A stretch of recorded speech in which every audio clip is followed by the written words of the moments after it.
Advertising standards council of India यानी कि ASCII की एनुअल कंप्लेंट्स रिपोर्ट जारी हो चुकी है। रिपोर्ट के मुताबिक गेमिंग प्लेटफॉर्म्स ने एडवर्टाइजिंग नियमों का सबसे ज्यादा उल्लंघन किया है। रिपोर्ट बताती है कि रियल मनी गेमिंग इंडस्ट्री ने नियम तोड़ने के मामले में ऑनलाइन एजुकेशन सेक्टर को भी पीछे छोड़ दिया है। आस्की की रिपोर्ट बताती है कि विज्ञापन करने वाली मशहूर सेलिब्रिटीज के खिलाफ आने वाली शिकायतों में भारी बढ़ोतरी देखने को मिली है। 2022 से 2023 में चर्चित हस्तियों के खिलाफ विज्ञापनों से जुड़े 503 शिकायतें आई। ये पिछली बार कितनी थी ये भी देख लीजिए, ये 55 से 503 यानी कि 803% ज्यादा।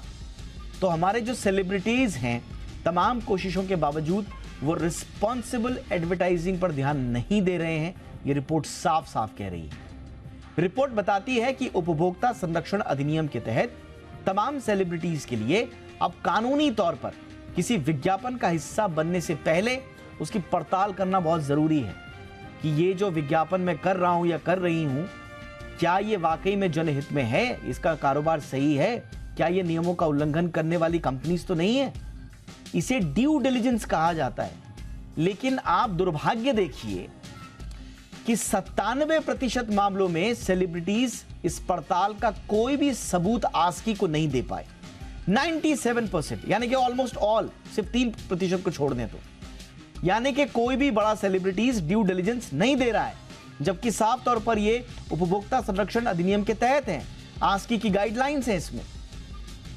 तो यानी कि साफ साफ हमारे जो सेलिब्रिटीज हैं वो विज्ञापनों के जरिए अपनी जेब भर रहे हैं और बदले में वो किस चीज का विज्ञापन कर रहे हैं, उसका क्या असर पड़ेगा, उसका प्रभाव पड़ेगा, दुष्प्रभाव पड़ेगा, इस पर कोई ध्यान नहीं दे रहा है।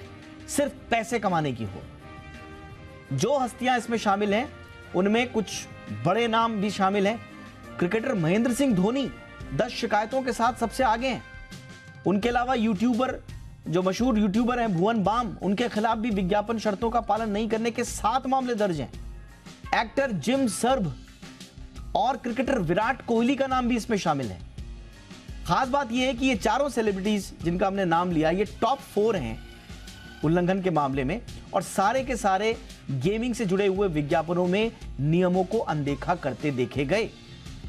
ये बड़े चर्चित लोग हैं हमारे देश के, बड़े जिम्मेदार शख्सियत, बड़े रिस्पॉन्सिबल सेलिब्रिटीज इन्हें कहा जाता है, लेकिन ये विज्ञापन जो कर रहे हैं उसमें ये जिम्मेदारी नहीं निभा रहे हैं, ये आस्की की रिपोर्ट बताती है। आस्की की रिपोर्ट ये भी कहती है कि गेमिंग, एजुकेशन, हेल्थ और इससे जुड़ी हुई जो दूसरी चीजें हैं, इसके अलावा जो पर्सनल केयर है, उसके जो उत्पाद हैं उसमें संबंधित विज्ञापनों में नियमों का उल्लंघन करीब करीब आधे मामले इस तरह के हैं। आस्की को 2022-23 में 8,951 शिकायतें मिली थी। इसमें से उसने 7,928 विज्ञापनों की समीक्षा की। खास बात यह है कि करीब 3/4 विज्ञापन डिजिटल मीडिया पर जारी हुए। डिजिटल मीडिया में इस तरह का उल्लंघन ऑनलाइन मंचों पर जो कंज्यूमर है उसकी सुरक्षा के बारे में, उसको इन्फॉर्म्ड डिसीजन लेने के बारे में बहुत सारी गंभीर चिंताएं पैदा करता है। तो क्या कहती है ये रिपोर्ट, ये मोटा मोटा हमने आपको बताया, लेकिन थोड़ा सा इस रिपोर्ट को और बारीकी से समझते हैं। आस्की ने इसमें क्या क्या फाइंडिंग्स दी हैं उनको समझने के लिए इस वक्त हमारे साथ बहुत खास मेहमान, आस्की की सीईओ और सेक्रेटरी जनरल मनीषा कपूर हमारे साथ जुड़ चुकी हैं। मनीषा मैम, बहुत बहुत स्वागत है आपका। एक बार फिर से बधाई, बड़ी अच्छी रिपोर्ट आप लोगों ने तैयार की है, अच्छी स्टडी के बाद, अच्छे सैंपल साइज के साथ। कुछ हाईलाइट्स हमने बताए हैं मैम, आपकी तरफ से जो हाईलाइट्स हैं जिन पर आप खास तौर से फोकस करना चाहेंगी, प्लीज कंटिन्यू। धन्यवाद दीपक जी। तो आपने काफी अच्छी तरीके से जो हाइलाइट्स हैं वो समझाई हैं अपने दर्शकों को।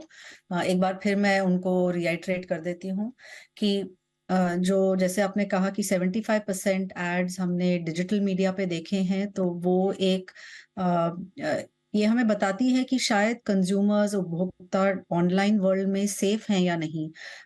तो एक ये सोचने वाली बात हो जाती है।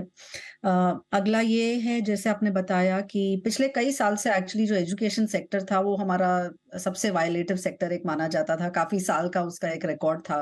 पर इस साल जो गेमिंग इंडस्ट्री है, रियल मनी गेमिंग जिसे हम कहते हैं, जिसके ऊपर आईएसके की गाइडलाइंस हैं, उसने पहला स्थान इस बार प्राप्त किया है। बाकी जो है health care, crypto, personal care, ये बाकी जो कैटेगरीज हैं, जो कई टॉप की कैटेगरीज जिसमें हम ज़्यादा उल्लंघन देखते हैं विज्ञापनों का।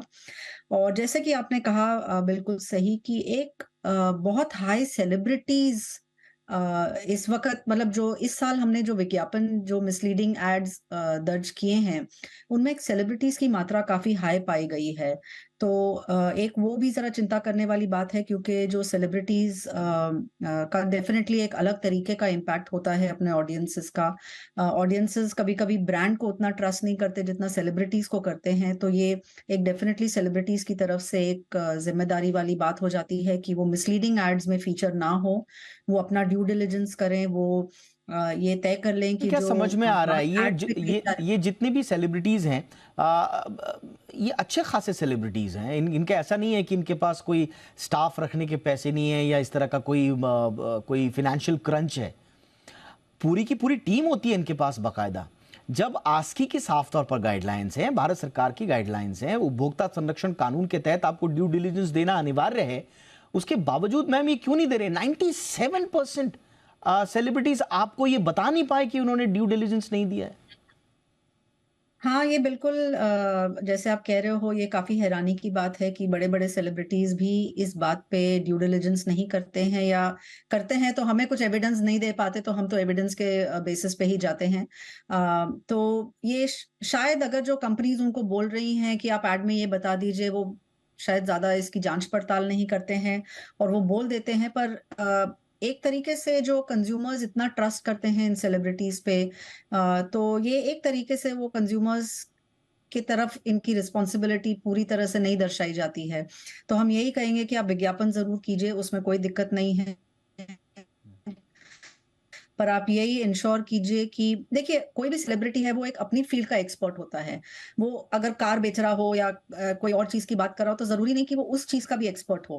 पर जो वो एड में बोल रहा है, तो इसके लिए वो किसी भी आउटसाइड पार्टी से, किसी भी एक्सपर्ट से, एस्की की भी एक ये सर्विस है, पर कहीं से भी वो एक ड्यू डिलिजेंस का ये लेके आएँ एविडेंस कि अगर हम कार की एड कर रहे हैं, उसमें कुछ हम बोल रहे हैं कार की एमिशंस के बारे में या उसकी स्पीड के बारे में, तो ये क्या हमने किसी कार एक्सपर्ट से ये वाक़ई हमने पता लगाया है कि जो मैं बोल रहा हूँ उस एड में या जो मैं कह रही हूँ, वो वाक़ई में सही है या नहीं।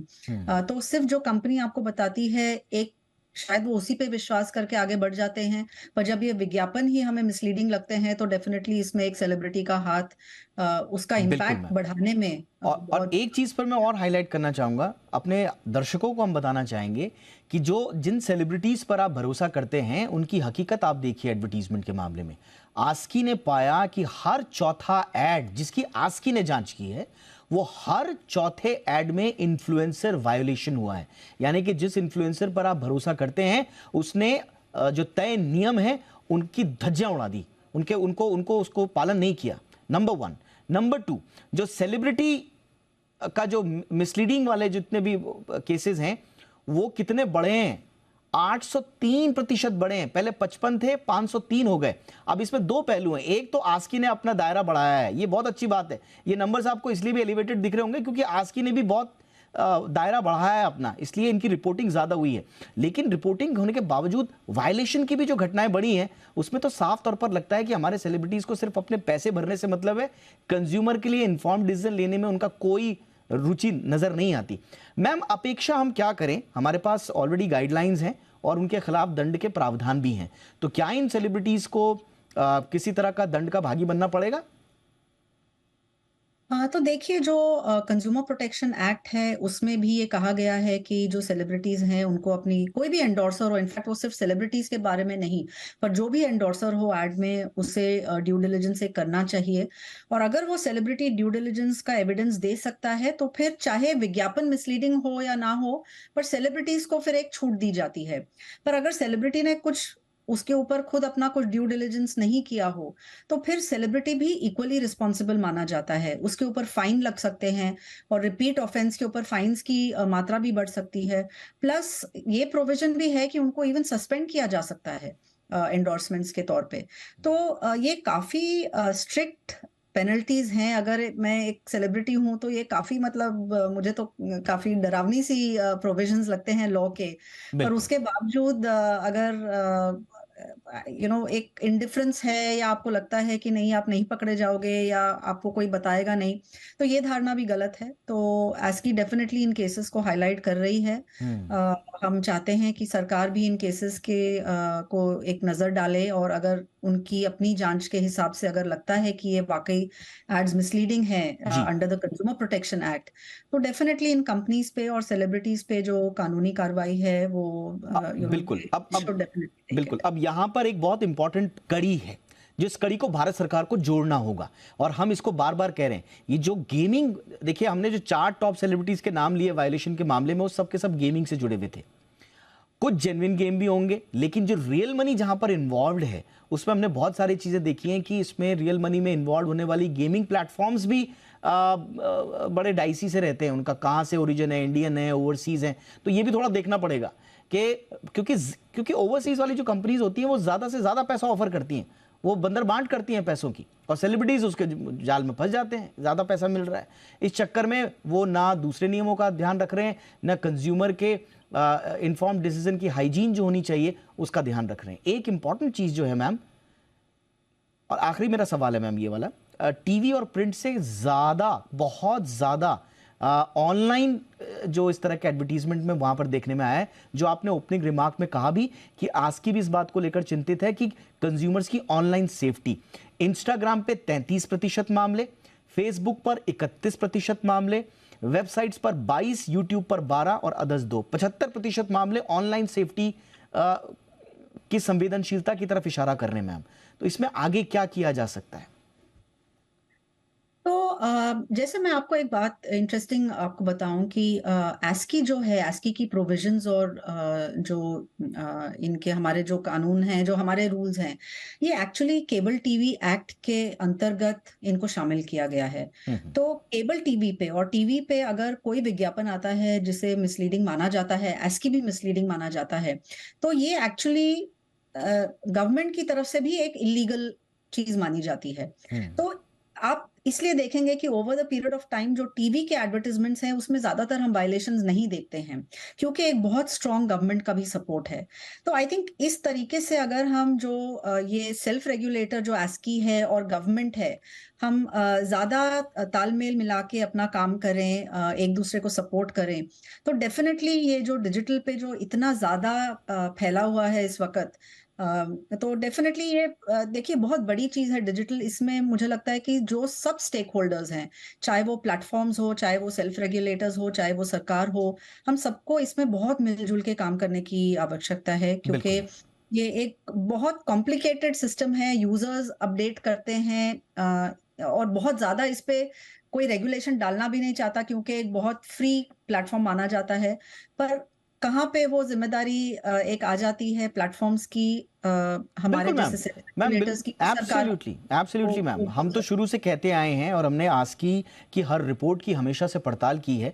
आस्की कभी नहीं कहता आपको कि आप एडवर्टीजमेंट मत कीजिए, कभी कोई अननेसेसरी आपके ऊपर कोई बर्डन नहीं डाला गया है या कंप्लायंसेस नहीं डाले गए हैं। आस्की हमेशा कैसे कहता रहा, लेकिन हाँ, वो लकीर कहाँ पर खींचनी है, सेलिब्रिटी की रिस्पॉन्सिबिलिटीज क्या है, कंज्यूमर एम्पावरमेंट के लिए, इन्फॉर्म्ड डिसीजन लेने के लिए एक हाइजीन क्या होना चाहिए, उसके लिए तो आप बार बार सेलिब्रिटीज को बताना होगा। और अगर यहाँ से बात बनती नहीं, आगे दंडात्मक कार्रवाई तक बात जाती है, तो वो भी हमें देखना होगा। उससे पहले ये बेहतर होगा कि जितने हमारे सेलिब्रिटीज हैं कम से कम थोड़ा रिस्पॉन्सिबल बने।